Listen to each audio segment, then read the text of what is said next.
राजा भगीरथ ने गंगा को पृथ्वी पर लाने के लिए कठोर तपस्या की थी। ब्रह्मा जी ने उनकी तपस्या से प्रसन्न होकर गंगा को धरती पर भेजने का वरदान तो दिया, लेकिन उन्होंने कहा कि गंगा के वेग को संभालने के लिए कोई समर्थ व्यक्ति चाहिए।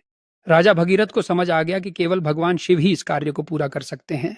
इसलिए उन्होंने कैलाश पर्वत पर जाकर भगवान शिव की कठोर तपस्या की। उनकी तपस्या से प्रसन्न होकर भगवान शिव प्रकट हुए और उन्होंने गंगा को अपनी जटाओं में धारण करने का वचन दिया। जब गंगा स्वर्ग से नीचे आई तो उन्होंने अपने वेग से भगवान शिव को बहाने का प्रयास किया। यह देखकर भगवान शिव मुस्कुराए और उन्होंने गंगा को अपनी जटाओं में कैद कर लिया। गंगा बहुत प्रयास करने के बाद भी बाहर नहीं निकल सकी। गंगा देवी ने विनम्रता से कहा, प्रभु, मैं तो धरती का कल्याण करने आई हूं, कृपया मुझे मुक्त करें।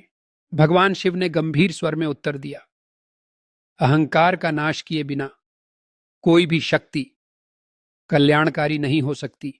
जब तक तुम अपने वेग और शक्ति का अभिमान त्याग नहीं दोगी, तब तक तुम्हें मेरी जटाओं में ही रहना होगा।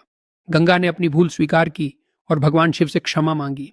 तब जाकर उन्होंने अपनी जटाओं से गंगा को मुक्त किया और उनका प्रवाह धरती पर शुरू हुआ। इस कथा से हमें यह सीख मिलती है कि शक्ति और ज्ञान का सदुपयोग तभी हो सकता है जब उसमें विनम्रता हो।